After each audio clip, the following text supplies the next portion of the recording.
Hello everyone, welcome to my channel Learn Science with Payal. আমার নতুন একটা ভিডিওতে তোমাদের সকলকে স্বাগত জানাই। আজকে আমরা অষ্টম শ্রেণীর পরিবেশ এবং বিজ্ঞানের অণুজীবের জগৎটা নিয়ে আলোচনা শুরু করব। অণুজীবের জগৎ পড়তে গেলে প্রথমে আমরা অণুজীব কি সেটা দেখে নিই, তারপরে আমরা ধাপে ধাপে অণুজীব কয় প্রকার, প্রত্যেকটার বৈশিষ্ট্য নিয়ে আমরা আলোচনা করব। তো চলো শুরু করি। অণুজীব হচ্ছে আমাদের পরিবেশে আমাদের চারপাশে ছড়িয়ে থাকা এক ধরনের জীব, যাদেরকে আমরা খালি চোখে দেখতে পাই না। এদেরকে দেখার জন্য আমাদেরকে ম্যাগনিফাইং গ্লাসের প্রয়োজন হয়। এখানে কিছু ছবি দেওয়া রয়েছে এবং এই ছবিগুলো দেখে তোমরা বুঝতেই পারছো যে অণুজীব কিরকম হয়। অণুজীব হচ্ছে পরিবেশের সজীব উপাদান, বায়ু, জল, মাটি অথবা নানা জায়গায় এদেরকে ছড়িয়ে ছিটিয়ে থাকতে দেখতে পাই। অণুজীবদের বৈশিষ্ট্য জেনে নেব। অণুজীবদের প্রায় সর্বত্রই দেখতে পাওয়া যায়। গরম মরুভূমি, মেরু অঞ্চলে বরফের স্তূপে, নোনা জলে, জলাভূমিতে, উষ্ণ প্রস্রবণে, এমনকি অন্যান্য জীবদেহের ভেতরেও আমরা অণুজীবদের দেখতে পাই। অধিকাংশ অণুজীব বেঁচে থাকার জন্য অক্সিজেনের প্রয়োজন হয়। আবার কিছু কিছু অণুজীব আছে যেগুলো কম অক্সিজেনের ঘনত্বেও বেঁচে থাকতে পারে। এদের বেঁচে থাকার জন্য ভিজে জায়গা খুবই গুরুত্বপূর্ণ। অন্ধকার জায়গায় এরা তাড়াতাড়ি বাড়ে। সরাসরি সূর্যের আলোর সংস্পর্শে এলে এরা মারা যায়। এরা কেউ কেউ পচা গলা উদ্ভিদ দেহ থেকে বা মৃত জৈব বস্তু থেকে খাদ্য সংগ্রহ করে। আবার কেউ কেউ অন্য কোনো জীবদের দেহে বাসা বাঁধে এবং সেই জীবদের দেহ থেকে এরা পুষ্টিরস শোষণ করে। এই ধরনের অণুজীব হলো ভাইরাস, কোনো কোনো ব্যাকটেরিয়া, ছত্রাক, কোনো কোনো আদ্য প্রাণী বা প্রোটিস্টা, এরা হচ্ছে অণুজীবের মধ্যেই পড়ছে। এবার সাধারণত কিছু অণুজীব আছে 25 থেকে 38 ডিগ্রি তাপমাত্রার মধ্যে খুব তাড়াতাড়ি বাড়ে এবং বেঁচে থাকে। কিছু অণুজীব রয়েছে যারা -10 ডিগ্রির নিচে এবং 100 ডিগ্রি তাপমাত্রার উপরেও বেঁচে থাকতে পারে। বিশেষ কিছু থার্মোফিলিক ব্যাকটেরিয়া রয়েছে যারা 100 ডিগ্রি সেলসিয়াস তাপমাত্রার কাছাকাছি বংশবৃদ্ধি করে। নানান উষ্ণ প্রস্রবণের জলে বা গভীর সমুদ্রের গরম জল যেখান থেকে গভীর সমুদ্রে গরম জল বেরোবার যে উৎস রয়েছে তার কাছাকাছি আমরা থার্মোফিলিক ব্যাকটেরিয়া দেখতে পাই। এবার আমরা তোমাদের বইয়েরই 193 পেজের অণুজীবদের কথা রয়েছে। দেখো একটা ইয়েলো কালারের বক্স করা রয়েছে, সেটা আমরা দেখে নিই। পৃথিবীতে আজ অবধি যত রকম জীবের অস্তিত্ব লক্ষ্য করা গেছে তার মধ্যে সব থেকে পুরনো হলো এই অণুজীবরা। প্রায় 350 কোটি বছর ধরে এরা পৃথিবীতে টিকে আছে, কিন্তু তারপরেও আসা বহু জীব পৃথিবী থেকে বিলুপ্ত হয়ে গেছে। অণুজীবদের সবার ওজন যদি যোগ করা যায় তবে দেখা যাবে খালি চোখে দেখতে না পাওয়া এই অণুজীবদের ভর পৃথিবীর সমস্ত জীবভরের প্রায় 60%। আমরা প্রশ্বাসের সময় যে পরিমাণ O2 গ্রহণ করি তার অর্ধেক পরিমাণে তৈরি করে বিশেষ কিছু অণুজীব। তোমার পায়ের নিচে যে মাটি আছে তাতে প্রায় 10 লক্ষ ধরনের অণুজীব বসবাস করে, আর 1 গ্রাম মাটিতে প্রায় 100 কোটি অণুজীব থাকে। তাহলে তোমরা বুঝতেই পারছো যে অণুজীবরা কতটা গুরুত্বপূর্ণ। অণুজীব কয় প্রকার? অণুজীব সাধারণত 4 প্রকারের হয়। একটা হচ্ছে ব্যাকটেরিয়া, যাদের রাজ্যের নাম মনে রাখ। একটা হচ্ছে আদ্য প্রাণী, প্রোটিস্টা, ছত্রাক, যাদের রাজ্যের নাম ফাঙ্গি, আর শৈবাল, যাদের রাজ্যের নাম হচ্ছে প্ল্যান্টি। এছাড়া ভাইরাস রয়েছে, ভাইরাসও আণুবীক্ষণিক। এরা আরো নানা রকম উপকারী বা অপকারী বিভিন্ন রকম ভূমিকা রয়েছে। যে কোনো জিনিসে যেমন আমরা ছত্রাকি বলি, ভাইরাসই বলি, তাদের উপকারী ভূমিকাও যেমন রয়েছে তেমনি অপকারী ভূমিকাও রয়েছে।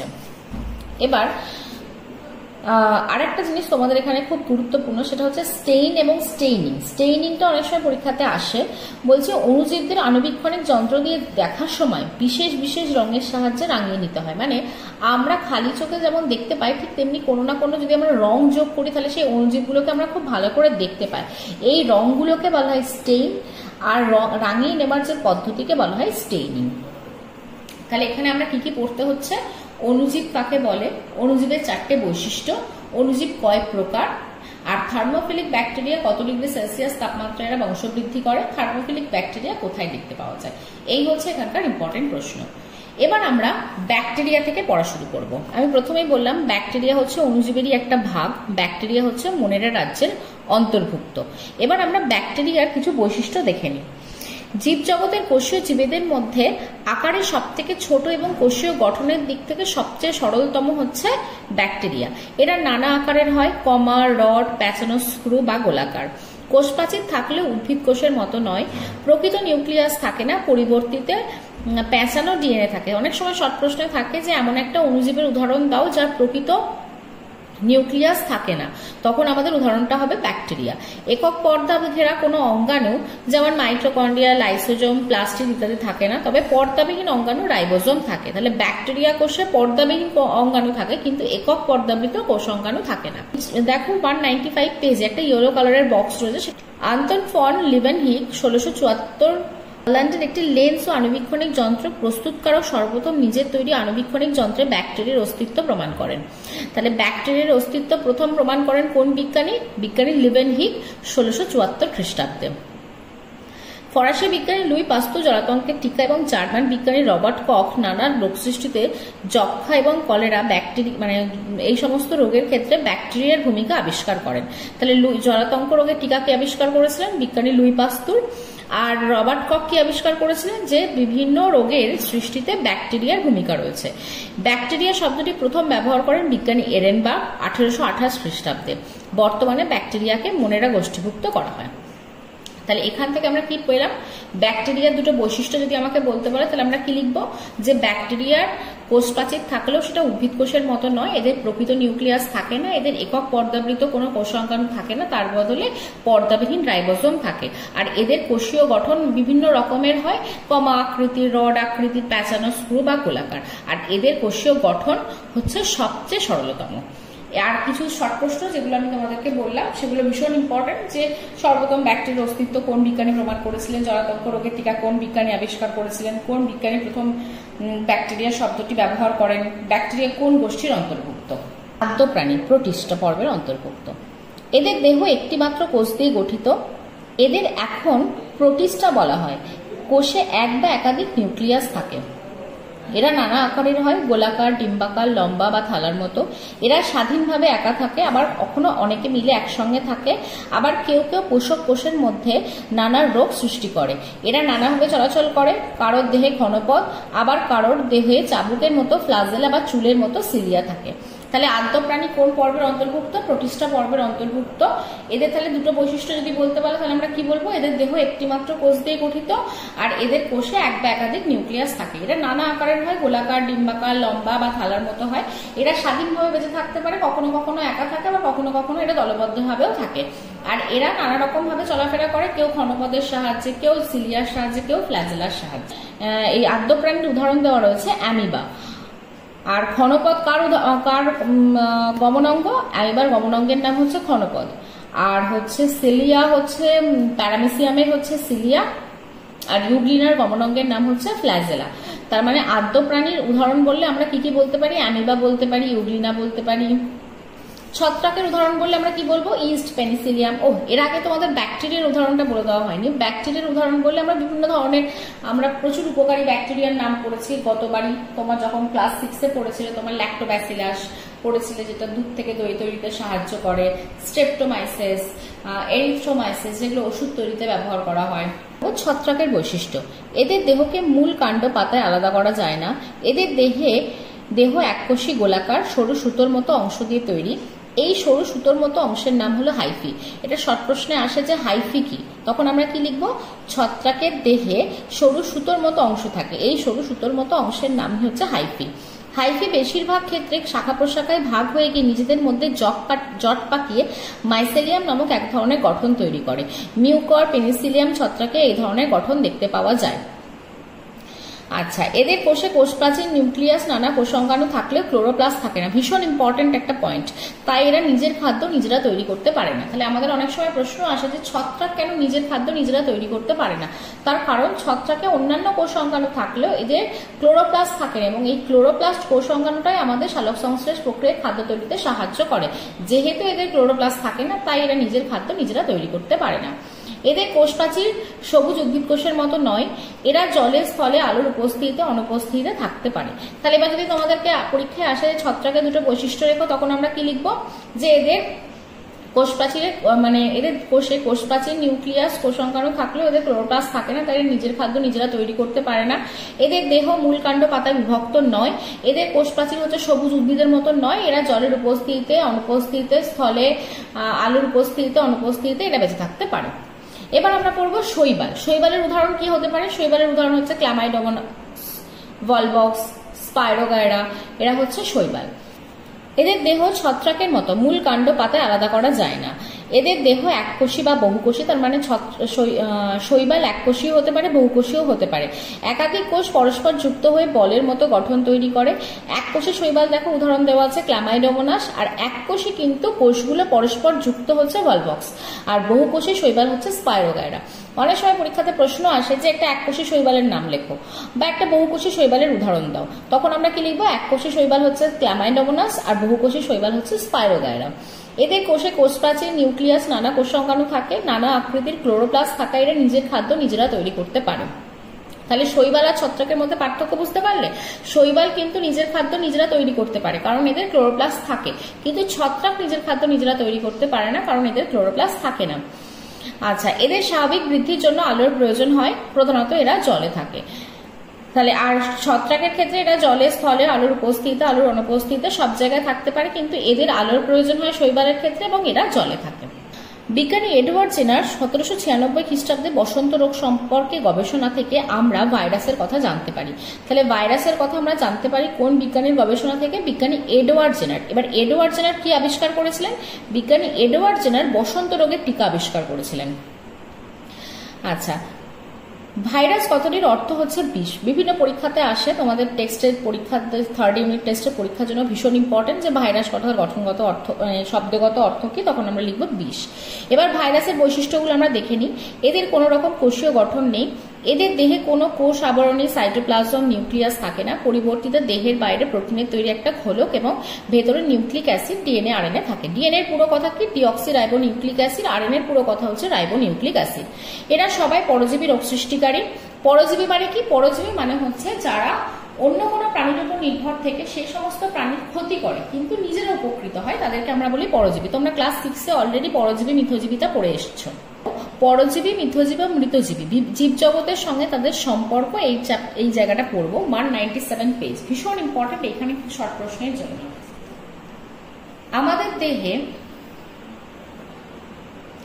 বিভিন্ন রকম রোগের সৃষ্টি হয়। কেন রোগের সৃষ্টি হয়? তার কারণ হচ্ছে বিভিন্ন রকম অণুজীবেরা আমাদের দেহে প্রবেশ করে, সেটা বিভিন্ন ভাবে হতে পারে। কিছু আছে বায়ু মাধ্যম দিয়ে প্রবেশ করে, কিছু আছে জল মাধ্যম দিয়ে প্রবেশ করে, কিছু আছে রক্তের মাধ্যমে প্রবেশ করে, কিছু আছে খাদ্যের মাধ্যমে প্রবেশ করে। আমাদের দেহে প্রবেশ করে নানা রকম রোগ সৃষ্টি করে। এবার আমরা পড়বো যে কোন কোন অণুজীবের জন্য কোন কোন রোগ সৃষ্টি হয়। প্রথম হচ্ছে ব্যাকটেরিয়া ঘটিত রোগ, যক্ষা, cholera, diarrhoea, typhoid, tetanus, whooping কাশি, ডিপথেরিয়া, নিউমোনিয়া, এগুলো হচ্ছে ব্যাকটেরিয়া ঘটিত রোগ। অনেক সময় তোমাদের পরীক্ষায় প্রশ্ন দেয় যে দুটো ব্যাকটেরিয়া ঘটিত রোগের নাম লেখো, তখন আমরা লিখবো যক্ষা, কলেরা। বা যক্ষা কি ব্যাকটেরিয়া ঘটিত রোগ? কলেরা কি ব্যাকটেরিয়া ঘটিত রোগ? ভাইরাস ঘটিত রোগ হচ্ছে ইনফ্লুয়েঞ্জা, পক্স, মামস, মিজল ভাইরাস, এটা হচ্ছে হাম, পোলিও, জলাতঙ্ক, হেপাটাইটিস, এগুলো। আদ্য প্রাণী ঘটিত রোগ হচ্ছে amoebiasis, giardiasis, malaria, sleeping sickness, কালাজ্বর। ছত্রাক ঘটিত রোগ হচ্ছে দাঁত, হাজা, ছুলি, অ্যালার্জি, নাক, মুখ, কান, গলা, ফুসফুসের রোগ ইত্যাদি। এছাড়া এগুলো তো আমরা পড়লাম ব্যাকটেরিয়া, ভাইরাস, আদ্য প্রাণী, ছত্রাক। এছাড়া কিছু রোগ আছে যেগুলো আমাদের বাহকের মাধ্যমে হয়, বিভিন্ন ভাবে হয়। যেমন পানীয় জলের মাধ্যমে হয় ডায়রিয়া, কলেরা। হাঁচি কাশির মাধ্যমে সংক্রমিত হয় যক্ষা। ইনফ্লুয়েঞ্জাও হয় হাঁচি কাশির মাধ্যমে। খাদ্যের মাধ্যমে হয় অ্যামিবায়োসিস। রক্ত সঞ্চালনের মাধ্যমে হয় হেপাটাইটিস। আচ্ছা, এইডসটাও রক্ত সঞ্চালনের মাধ্যমে অনেক সময় হয়ে থাকে, কারণ এইডস আক্রান্ত ব্যক্তিরা আমরা যদি ইনজেকশনের সুচ, সিরিঞ্জ এগুলো ব্যবহার করি সেক্ষেত্রে এইডস হয়ে যাওয়ার সম্ভাবনা থাকে। বাহকের মাধ্যমে ছড়াই হচ্ছে ম্যালেরিয়া, প্লেগ, এগুলো। অন্যান্য ভাবে হয়, এখানে যেমন দেখো এইডস এর নাম দেওয়া আছে। 198 পেজ, যেখানে জীবজগতের সঙ্গে আন্তঃসম্পর্ক নিয়ে আলোচনা করব। তোমরা 190 পেজে দেখবে একদম উপরের দিকে একটা ইয়েলো কালারের বক্স রয়েছে, সেখানে কি বলছে দেখো। কোন কোন রোগের জীবাণু জীবদেহে প্রবেশের পর বিভিন্ন অঙ্গের কোষের মধ্যে প্রবেশ করে, যেমন ম্যালেরিয়া। তারপর খাদ্য এবং আশ্রয়ের জন্য সম্পূর্ণভাবে ওই কোষের বা ওই অঙ্গের বা জীবদেহের উপর নির্ভরশীল হয়ে থাকে। অর্থাৎ এরা স্বাধীনভাবে একা একা বেঁচে থাকতে পারে না। কোষের মধ্যে প্রবেশ করলে কোষের নানা অঙ্গাণুর কাজে এরা বাধা সৃষ্টি করে। তার ফলে পোষকদের স্বাভাবিক ছন্দ নষ্ট হয়, এমনকি মৃত্যু পর্যন্ত হতে পারে। পোষক জীবদের সঙ্গে অণুজীবদের এইরকম সম্পর্ক হলো পরজীবিতা। তাহলে পরজীবিতাটা কি? পরজীবিতা হচ্ছে পোষক দেহের উপর নির্ভর করে থাকবে, পোষক দেহ থেকে পুষ্টিরা শোষণ করবে, কিন্তু পোষক দেহই ক্ষতিগ্রস্ত হবে, সেটাই হচ্ছে পরজীবিতার সম্পর্ক। যেমন ধরো আমরা যদি মানুষের ক্ষেত্রে বলি, যেমন ধরো বিভিন্ন ধরনের যে কৃমি রয়েছে তারা আমাদের দেহ থেকে পুষ্টিরা শোষণ করে, কিন্তু তার ফলে আমাদের শরীর দুর্বল হয়ে পড়ে। বহিঃপরজীবিতা যদি আমরা উদাহরণ বলি তাহলে উকুন হতে পারে, আমাদের মাথায় বসবাস করে, মাথা থেকে পুষ্টিরা শোষণ করে, কিন্তু তার ফলে আমরা ক্ষতিগ্রস্ত হই। এটা তোমরা খুব ভালো করে পড়বে। সেটা হচ্ছে ব্যাকটেরিয়া ঘটিত রোগে আক্রান্ত ব্যক্তিকে ডাক্তারের কাছে নিয়ে গেলে তিনি তাকে নানা ওষুধ খেতে দেন। ওষুধের মধ্যে যেমন ওই রোগের জীবাণুকে মারার ওষুধ থাকে, তেমনি বি কমপ্লেক্স জাতীয় ভিটামিন থাকে। এবার এই বি কমপ্লেক্স জাতীয় ভিটামিন কেন থাকে? তার কারণ হচ্ছে মানুষের দেহের ক্ষুদ্রান্তে এক ধরনের ব্যাকটেরিয়া থাকে যারা ভিটামিন B12 উৎপন্ন করে। কিন্তু এই অ্যান্টিবায়োটিক ওষুধ যখন আমরা খাই, তখন অ্যান্টিবায়োটিক ওষুধ খাওয়ার ফলে আমাদের দেহে ক্ষতিকর ব্যাকটেরিয়া যেমন মারা যায়, তার সাথে সাথে আমাদের অন্ত্রে যে B12 উৎপাদনকারী যে ব্যাকটেরিয়া রয়েছে, যেটাকে আমরা বলি এসচেরিচিয়া কোলাই, এই সমস্ত ব্যাকটেরিয়াগুলো মারা যায় এবং এই ব্যাকটেরিয়াগুলো ভিটামিন B12 উৎপন্ন করতে পারে না। তখন ডাক্তারবাবুরা আমাদের বিভিন্ন অ্যান্টিবায়োটিক ওষুধের সাথে ভিটামিন বি কমপ্লেক্স জাতীয় ওষুধও খেতে দেন। আচ্ছা, আর একটা জিনিস এখানে ভীষণ ইম্পর্টেন্ট, সেটা হচ্ছে রাইজোবিয়াম। মানে দেখবে অনেক সময় এই যে মটর, সিম, এই সমস্ত গাছগুলো চাষ করলে, যদি আমরা কোনো একটা জমিতে মটর গাছ, কোনো সবজি চাষ করছি, তার মাঝে যদি আমরা মটর, সিম এই সমস্ত গাছগুলো চাষ করি, তাহলে সেই জমিতে সার দিতে হয় না। তার কারণ হচ্ছে এই যে সিম, মটর জাতীয় গাছের অর্বুদে বসবাসকারী এক ধরনের ব্যাকটেরিয়া থাকে যার নাম হচ্ছে রাইজোবিয়াম। এই রাইজোবিয়াম বায়ু নাইট্রোজেনকে টেনে নিজেদের দেহে আবদ্ধ করতে পারে এবং তারা যখন মারা যায় তখন সেই নাইট্রোজেনটা পুনরায় মাটিতে মিশে যায়। সেই কারণের জন্য যদি কোনো জমিতে এই শিম, মটর চাষ করা হয়, সেখানে নাইট্রোজেন ঘটিত সার দিতে লাগে না। একটা হচ্ছে পরজীবিতা কাকে বলা হয়, আর দ্বিতীয়ত হচ্ছে ভিটামিন B12 উৎপন্ন করতে সাহায্য করে কোন ব্যাকটেরিয়া, এবং কেন আমাদের অ্যান্টিবায়োটিক খাওয়ার সাথে সাথে ডাক্তারবাবুরা ভিটামিন বি কমপ্লেক্স জাতীয় ওষুধ খেতে দেন। আর একটা হচ্ছে কেন আমাদের সিম জাতীয় উদ্ভিদ যদি বা ডাল জাতীয় উদ্ভিদ আমরা যদি চাষ করি, তাহলে সেখানে নাইট্রোজেন ঘটিত সার দিতে হয় না। এই দুটোই ভীষণ ইম্পর্টেন্ট এখানটার জন্য। এরপর আমরা পড়বো মিথজীবিতা। মিথজীবিতার উদাহরণ কি? মিথজীবিতা হচ্ছে দুটো জীব একে অপরের সহচর্যে থাকবে এবং উভয় উপকৃত হবে। পরজীবিতার সঙ্গে মিথজীবিতার একটা পার্থক্য আছে। পরজীবিতার ক্ষেত্রে পোষকের উপর নির্ভরশীল, কিন্তু পোষক ক্ষতিগ্রস্ত হবে, কিন্তু মিথজীবিতার ক্ষেত্রে দুটো জীবই একে অপরের উপকৃত হবে। যেমন শৈবাল এবং ছত্রাকের সহাবস্থানই হলো লাইকেন। লাইকেন হচ্ছে এক ধরনের মিথজীবিতার সম্পর্ক দেখতে পাওয়া যায়। তাহলে মটর গাছের মূলের অর্বুদে বসবাসকারী রাইজোবিয়াম মানুষের অন্ত্রে থাকা এসচেরিচিয়া কোলাই ব্যাকটেরিয়া পোষক দেহের ক্ষতি না করে তাদের সহাবস্থানের মাধ্যমে থাকার পদ্ধতি হলো মিথজীবিতা। তাহলে এখানে মানুষের দেহে যে এসচেরিচিয়া কোলাই যে বসবাস করছে, সেটা হচ্ছে মিথজীবিতার সম্পর্ক, আর মটর গাছে যে রাইজোবিয়াম ব্যাকটেরিয়া থাকছে সেটাও হচ্ছে মিথজীবিতার সম্পর্ক।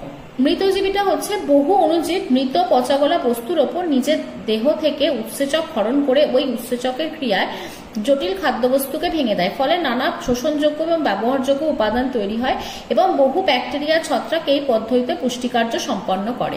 এখানে একই সঙ্গে জটিল খাদ্যবস্তুর বিয়োজন এবং রূপান্তর ঘটে।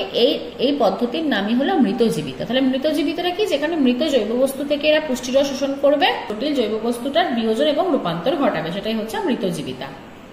এর ফলে কি হয়? পরিবেশ দূষণমুক্ত হয়, জীবাণু সংক্রমণ ঘটা কমে যায়, মাটির উর্বরতা শক্তি বৃদ্ধি পায়। পরিবেশের অণুজীবেদের বিভিন্ন রকম ভূমিকা আমরা দেখব। যেমন কৃষিতে তাদের কি ভূমিকা আছে, ওষুধ প্রস্তুতিতে এবং বজ্র পরিষ্কার করতে তাদের কি ভূমিকা আছে। নাইট্রোজেন চক্র কি? নাইট্রোজেন চক্র হচ্ছে এই যে বাতাসে বা পরিবেশে যে নাইট্রোজেন থাকছে, সেটা বিভিন্ন প্রক্রিয়ার মাধ্যমে প্রাণীদেহে যাচ্ছে এবং প্রাণীদেহ থেকে সেই নাইট্রোজেন বিভিন্ন রকম রূপে রূপান্তরিত হয়, কখনো নাইট্রেট, কখনো নাইট্রাইট, কখনো অ্যামোনিয়ায় পরিণত হয় এবং সেই নাইট্রেট ঘটিত যৌগটা পুনরায় যখন জীবদেহ থেকে পুনরায় যখন আবার মাটিতে বা পরিবেশে ফিরে যাচ্ছে, সেই চক্রটা হচ্ছে নাইট্রোজেন চক্র। এবং এই নাইট্রোজেন চক্র বিভিন্ন ধাপে ঘটে। একটা হচ্ছে নাইট্রিফিকেশন, একটা হচ্ছে ডিনাইট্রিফিকেশন, একটা হচ্ছে অ্যামোনিফিকেশন। বিভিন্ন পদ্ধতিতেই নাইট্রোজেন ঘটিত যৌগ মানে নাইট্রোজেন চক্রটা ঘটে থাকে। অধিকাংশ উদ্ভিদ নাইট্রোজেনকে নাইট্রেট বা অ্যামোনিয়াম রূপে ব্যবহার করতে পারে, কিন্তু মাটিতে এদের পরিমাণ খুবই কম। এরা সহজে মাটি থেকে ধুয়ে চলে যায়, অন্যভাবেও নষ্ট হয়ে যায়। অণুজীবরা নানাভাবে মাটিতে সরাসরি বাতাসে নাইট্রোজেনকে যুক্ত করে বা নাইট্রোজেন যুক্ত ব্যবহার করে উপযোগী যৌগ তৈরি করে মাটিতে মিশিয়ে দেয়। ক্লস্ট্রিডিয়াম, অ্যাজিটোব্যাক্টর ইত্যাদি স্বাধীনজীবী ব্যাকটেরিয়া, নানা সায়ানোব্যাকটেরিয়া সরাসরি বাতাসের নাইট্রোজেনকে শোষণ করে নিজেদের দেহে নাইট্রোজেন যৌগ গঠন করে। এইসব অণুজীব মরে গেলে ওই নাইট্রোজেন যৌগগুলো মাটিতে মুক্ত হয়। তার মানে দুটো স্বাধীনজীবী ব্যাকটেরিয়ার নাম বলো, যদি পরীক্ষাতে আসে তাহলে আমরা কি লিখবো? ক্লস্ট্রিডিয়াম আর অ্যাজিটোব্যাক্টর। এরা কি করে?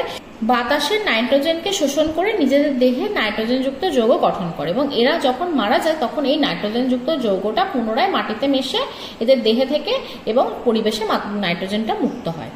আর একটা দেখো, ডাল, সোয়াবিন জাতীয় উদ্ভিদের মূলের অর্বুদে বসবাসকারী মিথজীবী ব্যাকটেরিয়া রাইজোবিয়াম নাইট্রোজেন স্থিতিকরণে সমর্থ।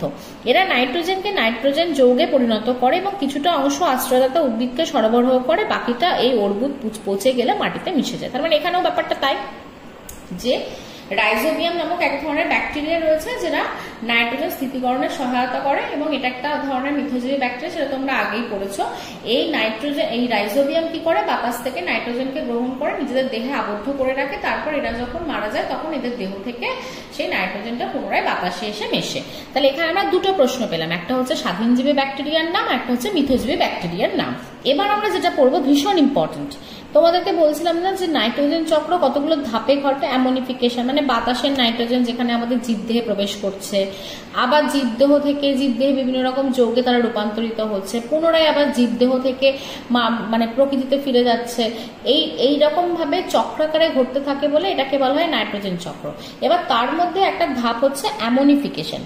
অ্যামোনিফিকেশনটা কি বলছে? উদ্ভিদ এবং প্রাণী যখন মারা যায় তখন তাদের দেহে নানা নাইট্রোজেনযুক্ত যৌগ ভেঙে গিয়ে অ্যামোনিয়া তৈরি হয়। এই পদ্ধতিকে বলা হয় অ্যামোনিফিকেশন। তাহলে অ্যামোনিফিকেশন কি?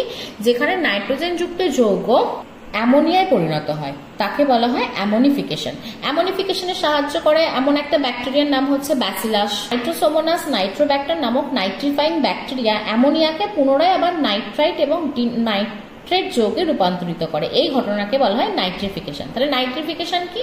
অ্যামোনিফিকেশনের উল্টো। এখানে বাতাসের নাইট্রোজেন অ্যামোনিয়া যৌগটা ভেঙে কিসে পরিণত হচ্ছে? নাইট্রেট বা নাইট্রেটে রূপান্তরিত হচ্ছে। এবার নাইট্রিফিকেশনের সহায়তাকারী একটা ব্যাকটেরিয়ার নাম হচ্ছে কি? নাইট্রোসোমোনাস বা নাইট্রোব্যাক্টার। আর অ্যামোনিফিকেশনের সহায়তাকারী ব্যাকটেরিয়া হচ্ছে ব্যাসিলাস। অনেক সময় আসে শর্ট প্রশ্নে যে পাটকাঠিগুলোকে আমরা জলে ভিজিয়ে রাখলে পাটকাঠিগুলো থেকে আমরা পাটতন্তুগুলোকে কিভাবে আলাদা করতে পারি। দেখো, আমরা পাট যখন ওঠে তখন দেখবে সেগুলোকে কিছুদিন ধরে জলে ডুবিয়ে রাখা হয়, দিয়ে তারপর সে আঁশগুলোকে ছাড়ানো হয়। কিভাবে হয়? এই যে জলে যখন ডুবিয়ে রাখা হয় তখন জলের ব্যাকটেরিয়া পাটের কাণ্ডে থাকা পেকটিনকে নষ্ট করে দেয়, তার ফলে ওই তন্তুগুলো পাটকাঠি থেকে সহজে আলাদা করা যায়। এবার হচ্ছে খাদ্য প্রক্রিয়াকরণ, যেটা তোমরা অলরেডি পড়ে এসছো। দই তৈরিতে সাহায্য করে ল্যাক্টোব্যাসিলাস ব্যাকটেরিয়া। এই ল্যাক্টোব্যাসিলাস ব্যাকটেরিয়া দুধের ল্যাকটোজকে ল্যাকটিক অ্যাসিডে পরিণত করে। এছাড়া বিশেষ কিছু ছত্রাক এবং ব্যাকটেরিয়ার সাহায্যে তোমার চিজ, কেক, ধোকলা, ইডলি, ধোসা, পাউরুটির মতো নানা রকম খাবার বানানো হয়। আচ্ছা, ইস্টের কোষের রসে থাকা শর্করাকে ভেঙে অ্যালকোহল, তার মানে অ্যালকোহল তৈরিতেও এই ছত্রাক বা অণুজীবের ভূমিকা রয়েছে। এই টুকরো কথাটা দেখো, বলছে খাওয়ার পর তোমরা কি কখনো অসুস্থ হয়েছো? যদি কেউ খাওয়ার পর অসুস্থ হন তবে বুঝতে হবে খাদ্যে কোনো অণুজীবের সংক্রমণ করতে পারে। দেখবে অনেক সময়তে আমরা বলি যে এই খাবারটা কি আমার পেট খারাপ করেছে। তার মানে কি? হয় খাবারটা বাসি ছিল, নাহলে খাবারটা নষ্ট হয়ে গিয়েছিল, বিভিন্ন কারণ হতে পারে।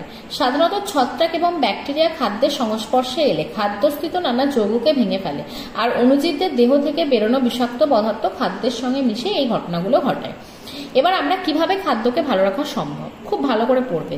কোনো পাত্রে বায়ুশূন্য করে রেখে বিশেষ মোড়কে মুড়ে কোনো সবজি, যেমন বাঁধাকপি, ফলকে দীর্ঘ সময় রোদে শুকিয়ে, মানে এক একটা ভাবে, মানে কখন আমরা পাত্রকে বায়ুশূন্য করে রেখে আমরা সেই খাবারটাকে মানে ঠিক রাখতে পারি, কখনো কোনো কিছু দিয়ে মুড়ে আমরা খাবারটাকে ভালো রাখতে পারি, কখনো সবজি বা কাটা ফলকে আমরা শুকিয়ে রাখতে পারি রোদে, মাছ মাংসকে আমরা নুন মাখিয়ে, কারণ আমরা সকলেই জানি যে আমাদের বাড়িতে যখন মাছ মাংস আসে তখন প্রথমেই নুন হলুদ মাখানো হয়। তার কারণটা কি, নুনটা হচ্ছে ওই খাবারটাকে অনেকক্ষণ ভালো রাখতে সাহায্য করে।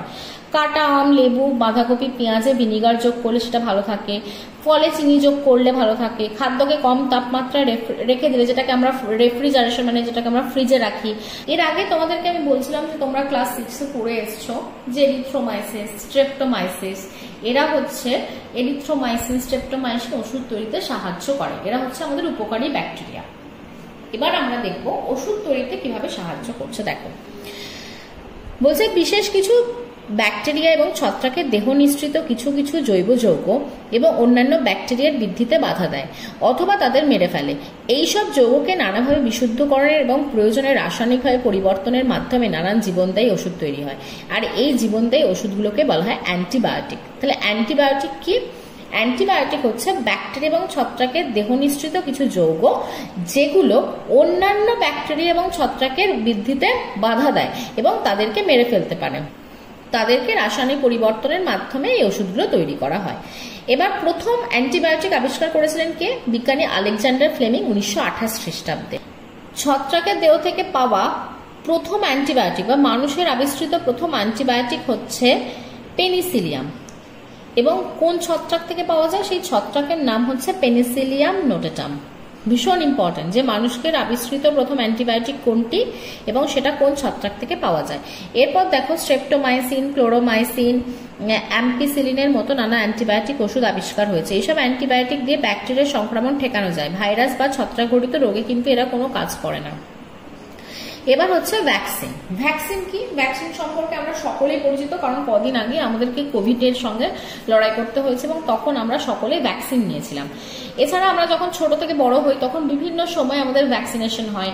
আমরা পোলিও খাই, আমাদের বিভিন্ন বছরে, যেমন 5 বছরে একটা ভ্যাকসিনেশন হয়, 10 বছরে হয়, 15 বছরে, এছাড়া ছোটবেলায় তো বিভিন্ন ভ্যাকসিনেশন আমাদের হয়। ভ্যাকসিন কি? ভ্যাকসিন হচ্ছে আমাদের দেহে কোনো রোগের জীবাণু প্রবেশ করিয়ে দেওয়া হয় এবং সেই রোগের বিরুদ্ধে আমাদের শরীরে প্রতিরোধ ক্ষমতা গড়ে ওঠে, সেটাই হচ্ছে ভ্যাকসিন। এবার আমরা পড়বো অনাক্রমতা কি। অনাক্রমতা হচ্ছে আমাদের শরীরে কখন কোনো রোগ জীবাণু প্রবেশ করে তখন সেই রোগ জীবাণু দেহ থেকে নানা ধরনের ক্ষতিকর পদার্থ আমাদের দেহে প্রবেশ করে। এই ক্ষতিকর পদার্থগুলো কি? অ্যান্টিজেন। এবং এই অ্যান্টিজেনকে প্রতিরোধ করার জন্য আমাদের দেহে এক ধরনের প্রোটিনযুক্ত যৌগ উৎপন্ন করা হয়, তার নাম হচ্ছে অ্যান্টিবডি। এবং কোন জীবদেহে এই যে স্বাভাবিক রোগ প্রতিরোধের যে ক্ষমতা, সেটাই হচ্ছে অনাক্রমতা। তার মানে হচ্ছে আমাদের দেহে যখন কোনো রোগ জীবাণু প্রবেশ করছে তার বিরুদ্ধে আমাদের দেহে যে প্রতিরোধ ব্যবস্থা গড়ে উঠছে সেটাই হচ্ছে অনাক্রমতা বা ইমিউনিটি। টিকাকরণ কি? টিকাকরণ হচ্ছে যেটা তোমাদেরকে বললাম যে ভ্যাকসিন। টিকাকরণটা কি? টিকাকরণ হচ্ছে কোনো রোগের জীবাণু আমাদের শরীরে প্রবেশ করিয়ে দিয়ে সেই রোগের বিরুদ্ধে প্রতিরোধ ক্ষমতা গড়ে তোলাকেই বলা হয় ভ্যাকসিনেশন বা অনাক্রমতাকরণ বা টিকাকরণ। ভ্যাকসিন ব্যবহার করে টাইফয়েড, টিটানাস, পোলিও, ডিপথেরিয়ার মতো রোগকে ঠেকানো সম্ভব হয়েছে। ভাইরাসের বৈশিষ্ট্য লেখো, আদ্য প্রাণীর বৈশিষ্ট্য লেখো এবং প্রত্যেকটার একটা করে উদাহরণ। আর শৈবালের ক্ষেত্রে এককোষী শৈবাল, বহুকোষী শৈবালের উদাহরণ দাও। হাইফি কি, মাইসিলিয়াম কি, তারপরে ছত্রাক কেন নিজের খাদ্য নিজেরা তৈরি করতে পারে না, শৈবাল কেন নিজের খাদ্য নিজেরা তৈরি করতে পারে, ভাইরাস কথার অর্থ কি, তারপর কিছু ছত্রাক ঘটিত রোগের নাম, ব্যাকটেরিয়া ঘটিত রোগের নাম, কোন রোগগুলো পানীয় জলের মাধ্যমে সংক্রমিত হয়, কোন রোগগুলো বাহকের মাধ্যমে সংক্রমিত হয়, কোন রোগগুলো আদ্য প্রাণীর মাধ্যমে হয়, কোন রোগগুলো রক্তের মাধ্যমে সঞ্চালিত হয়, এখানে ওগুলো আমরা পড়লাম। তারপরে হচ্ছে পরজীবিতা কাকে বলে, উদাহরণ দাও। মিথজীবিতা কাকে বলে, লাইকেন কি? লাইকেন হচ্ছে ছত্রাক এবং শৈবালের সহাবস্থানই হচ্ছে লাইকেন। তারপরে হচ্ছে মিথজীবী একটা ব্যাকটেরিয়ার নাম লেখো।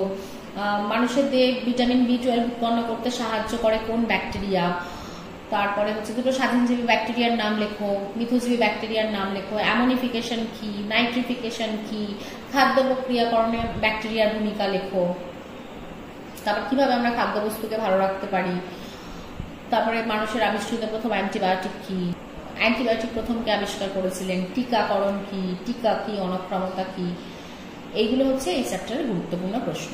তো তোমাদের যদি আমার ভিডিও ভালো লেগে থাকে তাহলে অবশ্যই ভিডিওটাকে লাইক করে দেবে, আর যারা নতুন আছো তারা অবশ্যই আমার চ্যানেলটাকে সাবস্ক্রাইব করে দেবে, আর যারা সাবস্ক্রাইব অলরেডি করে নিয়েছো তারা সম্পূর্ণ ভিডিওটা দেখবে এবং তাদেরকে অনেক ধন্যবাদ সাবস্ক্রাইব করার জন্য, কারণ তোমরা যত সাবস্ক্রাইব করবে তত আমি ভিডিও দিতে উৎসাহ পাবো। আর যদি তোমাদের মনে হয় যে কোনো টপিকে আরেকটু বলার দরকার ছিল বা আরেকটু তোমরা কোনো জায়গায় বুঝতে পারছো না, তাহলে অবশ্যই সেটা কমেন্টে জানিও।